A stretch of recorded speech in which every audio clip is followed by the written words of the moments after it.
Marxist communist கட்சி அலுவலகத்தை வந்து மக்கள் ஒரு தரப்பினர் மக்கள் வந்து அடிச்சு நொறுக்கியிருக்காங்க. என்ன காரணம் அப்படின்னு பார்த்தா ஜாதி மறுப்பு சுயமரியாதை திருமணம் வந்து கம்யூனிஸ்ட் சிபிஎம் ஆபீஸ்ல ஒரு கல்யாணம் பண்ணி வச்சிருக்காங்க. காதல் திருமணம். பெண் வீட்டார் வந்து அந்த சிபிஎம் ஆபீஸை அடிச்சு நொறுக்கி இருக்கிறாங்க. கடைசி ஒரு பெரிய கலவரம் ஆயிருக்கு நெல்லை மாவட்டத்துல. மறுபடியும் நெல்லை மாவட்டத்தில் கலவரம் அப்படின்னு தான் சொல்லணும். தொடர்ந்து ஜாதி கலவரம் நெல்லை மாவட்டத்தில் தொடர்ந்து நடந்துகிட்டே இருக்கு. அது சார்ந்த கொலைகளும் நடந்துட்டே இருக்கு. இந்த சம்பவம் பார்த்தீங்கன்னா ஒட்டுமொத்த தமிழ் சமுதாயமும் வெக்கி தலைகுனிய வேண்டிய ஒரு சம்பவம். இதுல பெருமைப்படுறதுக்கு ஒண்ணுமே கிடையாது.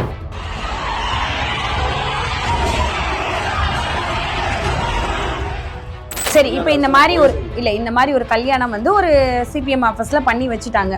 அந்த சிபிஎம் ஆபீஸை அடிச்சு நொறுக்கி இருக்கிறாங்க. அங்க இருக்க காவல்துறையினர் என்ன பண்ணாங்க? 3 நாளாவது கம்ப்ளைண்ட் கொடுத்து உள்ள ட்ரெஸ் இருக்கு, ட்ரெஸ்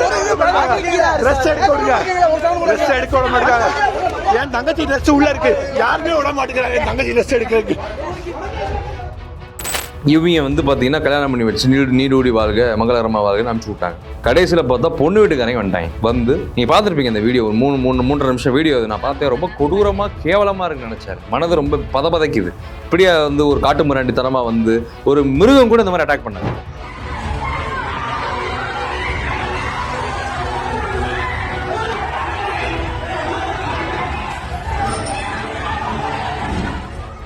இந்த விஷயங்களை பார்க்குற மாணவர்கள், இப்போ வளர்ந்து வரும் தலைமுறைகள், அங்க இருக்கக்கூடிய 2 ஜாதிக்கு நடுவுல தான் இந்த விஷயம் நடந்திருக்கு. 2 ஜாதியிலுமே பசங்க இருப்பாங்க, சின்ன பசங்க இருப்பாங்க. அவங்களும் நாளைக்கு இந்த விஷயத்தை தானே பண்ணுவாங்க, இதே தானே அவங்க வந்து பின்பற்றுவாங்க. நீங்க கேட்ட கேள்வி அருமையான கேள்வி. சட்டங்கள் கடுமையாகணும், நீதிமன்றத்துல தண்டிக்கப்படுவோம், கடுமையான தண்டனை வழங்கப்படும் அப்படின்ற அந்த பயம் இருந்தால் தான் செய்ய மாட்டான். அதை பசுமன் முத்துராமலிங்க தேவரையோ சொல்லுவாரு, ஜாதி வந்து எவன் ஒருத்தன் ஜாதியை வச்சு அரசியல் பண்றான், ஜாதியை வச்சு பிழைக்கிறான், அவன் தான் அந்த ஜாதிக்கு எதிரின்னு. அவர் அதை ஆதரிக்கவே இல்லை. என்னைக்குமே ஜாதி வெறி, இவனை குத்த அவனை வெட்டிலாம் சொன்னதே கிடையாது.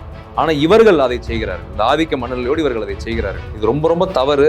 இது இப்படியே போச்சுன்னா ரத்த காடாயிரும், ரத்த ஆறு ஓடந்தவர். அந்த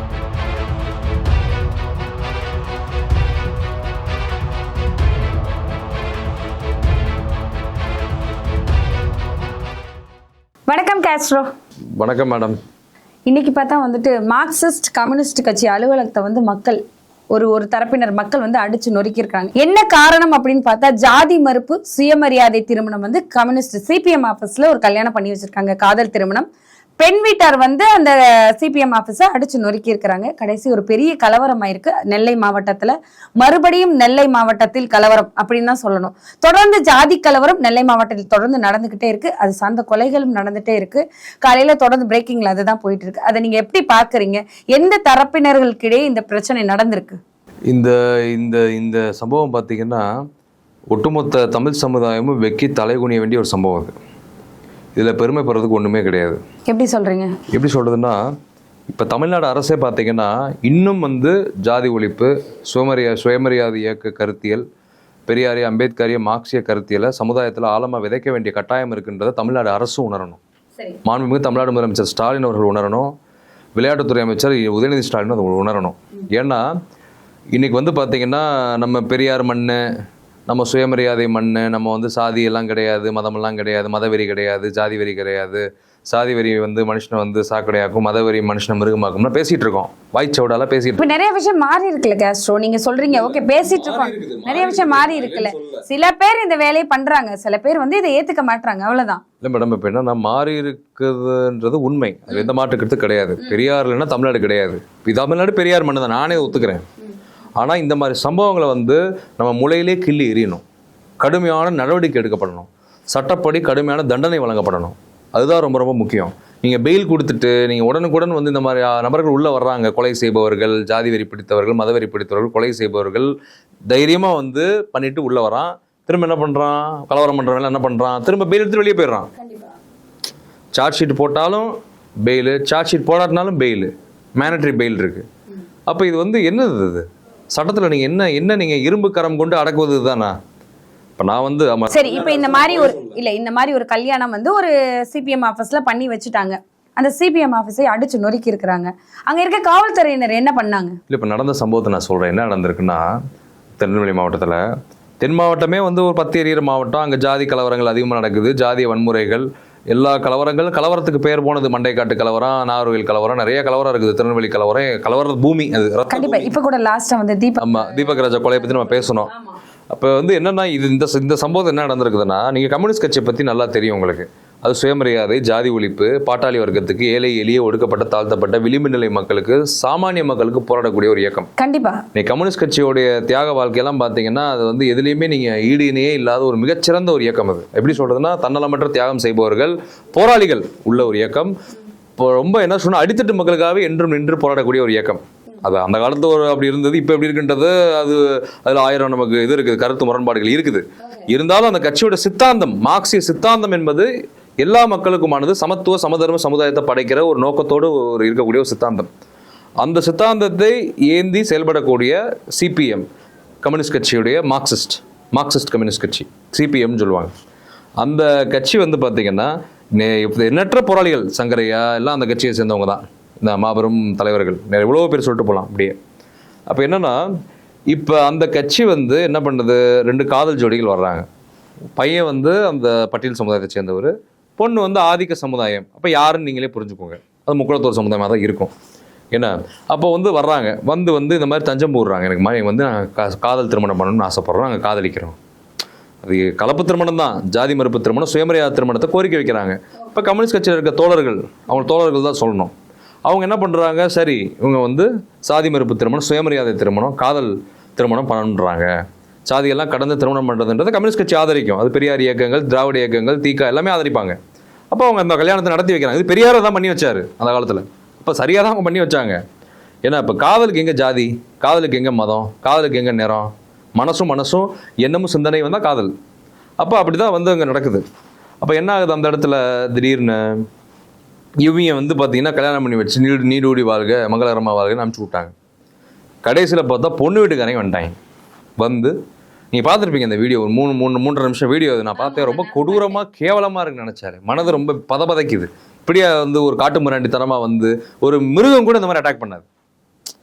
இப்போ விலங்குகள் கூட இந்த மாதிரி ஒரு அட்டாக் பண்ணாது, கேப்சர் பண்ணாது ஒரு அலுவலகத்தை. வந்து கண்ணாடியை உடைச்சு, ஆஃபீஸில் இருக்க ஃபர்னிச்சர்லாம் உடைச்சு கடுமையான ஒரு சூறையாடி இருக்காங்க அந்த ஆஃபீஸை. இப்போ நான் என்ன சொல்கிறேன்னா, இது வந்து ஏன் இந்த மாதிரியான ஒரு ஒரு ஒரு இந்த மாதிரி வக்கரம், ஏன் இந்த மாதிரியான காட்டு மிராண்டித்தனம்? அது காரணம் ஜாதி வெறி, அந்த ஆதிக்க சாதி வெறி. இது அங்கே இருக்குது, தென் மாவட்டம் முழுக்க இருக்குது. மதுரையிலேருந்து நீங்கள் கணக்கு எடுத்துக்கோங்க, மதுரை கூட திண்டுக்கல்லேருந்தே நீங்கள் எடுத்துடலாம் லிஸ்ட்டு. அப்படியே நீங்கள் திருச்சியிலேருந்து ஸ்டார்ட் பண்ணிங்கன்னா திண்டுக்கல், மதுரை, திருநெல்வேலி, கன்னியாகுமரி வரைக்கும் இந்த இது இருக்குது. அந்த ஜாதி ஆதிக்க மணலில் இருக்குது. அப்போ என்னன்னா, இந்த நபர்கள் மீது கடுமையான நடவடிக்கை எடுக்கப்பட வேண்டும். எல்லா இடத்துலையுமே வந்து சில கருப்பாடுகள் இருப்பாங்க. எல்லா இடத்துலையுமே வந்து பார்த்தீங்கன்னா, எல்லா இடத்துலையும் நல்லவங்களும் இருப்பாங்க, கெட்டவங்களும் இருப்பாங்க. நம்ம அதுக்குள்ளே கருத்துக்குள்ளே போக வேண்டாம். ஆனால் வந்து அப்படி ஒரு சம்பவம் நடந்திருந்தால் அது வன்மையாக கண்டிக்கப்பட வேண்டியது. அது தமிழ்நாடு அரசு உடனடியாக அதில் நடவடிக்கை எடுத்தே தீர. தமிழ்நாடு அரசுமே வந்துட்டு முதல்வர் ஸ்டாலின் அவர்கள் பேரை சொல்லியிருக்காங்க. அவங்க கூட வந்துட்டு அவங்களுக்கு தான் சப்போர்ட் பண்றாங்க, பாதிக்கப்பட்டவர்களுக்கு சப்போர்ட் பண்ணல அப்படின்னு தான் சொல்லியிருக்காங்க. எங்க முதலமைச்சர் ஸ்டாலின் எங்க வந்து சப்போர்ட் பண்ணி எங்க அறிக்கை விட்டாரு அப்படின்னு தான் வெளியே சொல்லியிருக்காங்க. அது வந்து இவங்க கற்பனை அதான் சொல்லுவாங்க. நான் வந்து எனக்கு நம்பிக்கை இருக்குது, தமிழ்நாடு அரசு கண்டிப்பா வந்து இது உள்ள தலையிடும், இதை வந்து இரும்பு கரம் கொண்டு அடக்கும். தொடர்ந்து இந்த மாதிரி விஷயங்கள் நடந்து கொண்டே இருக்கிறது. குறிப்பாக தென் மாவட்டங்கள்ல இந்த விஷயம் நடந்துட்டே இருக்கு. இதுக்கு ஒரு முடிவு வரவே இல்லை. எப்பதான் முடிவு வரும்? இந்த மாதிரி ஒரு விஷயம் நடந்துட்டே இருக்கு. அடுத்து வேற யாராவது இப்ப வந்து கலவரத்தோட நின்று இருக்கு. இப்ப வந்து அடிச்சு உடைச்சிருக்காங்க, பில்டிங் தான் சேதமாயிருக்கு, கண்ணாடி உடைஞ்சிருக்கு, 4 சேர் பறந்திருக்கு, சின்ன சின்ன காயங்களோட இந்த விஷயம் நின்று இருக்கு. இதோட நிக்காம உயிர் சேதமாயிருந்தா என்ன பண்ணிருப்பீங்க? இல்லை, அதான் சொல்கிறேன், அது வன்மையாக கண்டிக்கப்பட வேண்டியது. உயிர் சேதம் ஆயிருக்கக்கூடிய சூழல், சாத்தியக்கூறுகள் இருந்தது, இல்லைலாம் சொல்ல முடியாது. நீங்கள் நடக்கலை, அவ்வளோதான், ஜஸ்ட் மிஸ், அவ்வளோதான். இப்போ இந்த விஷயங்களை பார்க்குற மாணவர்கள், இப்போ வளர்ந்து வரும் தலைமுறைகள், அங்கே இருக்கக்கூடிய 2 ஜாதிக்கு நடுவில் தான் இந்த விஷயம் நடந்திருக்கு. 2 ஜாதியிலையுமே பசங்க இருப்பாங்க, சின்ன பசங்க இருப்பாங்க. அவங்களும் நாளைக்கு இந்த விஷயத்தை தானே பண்ணுவாங்க, இதை தானே அவங்க வந்து பின்பற்றுவாங்க. இல்லை மேடம், நான் என்ன சொல்கிறேன், நீங்கள் கேட்ட கேள்வி அருமையான கேள்வி. சட்டங்கள் கடுமையாகணும், நீதிமன்றத்தில் தண்டிக்கப்படுவோம், கடுமையான தண்டனை வழங்கப்படும் அப்படின்ற அந்த பயம் இருந்தா தான் செய்ய மாட்டான். அதை தொடர்ந்து நீங்களே பாருங்க, நாங்குநேரியில வந்துட்டு போன வருஷம் ஒரு மாணவனுக்கு ஒரு சின்னதொரு வெட்டினாங்க, பார்த்தா அந்த பையன் அதிகமா மார்க் எடுத்து நீங்களும் படிக்கடான்ட்டான், சூப்பரா பண்ண சாதிச்சு காமிச்சிட்டாரு. ஒரு விஷயம் நடந்தது. அடுத்து தொடர்ந்து நிறைய விஷயங்கள், ஜாதி வன்முறை, குடிச்சிட்டு வந்துட்டு இது பண்றாங்க, தொடர்ந்து நடந்தது. இப்ப ரீசன்ட் டைம்ல தீபக் ராஜா கொலை ஒரு ஒரு பயங்கரமான அதான் அந்த ரெண்டு சமுதாயத்துக்கு எப்பவுமே டசல் இருந்துட்டே இருக்கும். மனதை பதற வைக்கிற அளவுக்கு ஒரு கொலை நடந்தது. இப்ப அடுத்து இந்த ஒரு சம்பவம் இது தொடர்ந்து கொண்டே போகிறது. இதற்கு ஒரு முடிவே வராதா? லா அண்ட் ஆர்டர் நம்ம ரொம்ப வந்து ஃபோக்கஸ் பண்ணணும். லா அண்ட் ஆர்டர் சரியில்லைன்னா அதை நம்ம சீர்படுத்துற வழியை வந்து டிஜிபி பார்க்கணும், தமிழ்நாடு அரசு பார்க்கணும். அடுத்து இன்னொரு விஷயம் நான் சொல்லியிருந்த விஷயத்துல என்னன்னா, முதல்ல வந்து தயவு செய்து இளைஞர்கள் அங்க இருக்கக்கூடியவர்கள் தென் மாவட்டத்தை சேர்ந்தவர்கள் ஜாதிய ஆதிக்க மனநிலையை விட்டுட்டு படிக்கிற வேலையை ஐம்பது பேரும் பார்க்கணும்.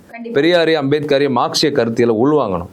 நான் என்ன சொல்றேன்னா, முதல்ல மனுஷனா பாருங்க. கல்வி தான் உங்களோட சொத்து, உங்களோட அடையாளம் ஜாதி கிடையாது. இதை முதல்ல இவனுங்க மனசுக்குள்ள ஏற்றிக்கணும்.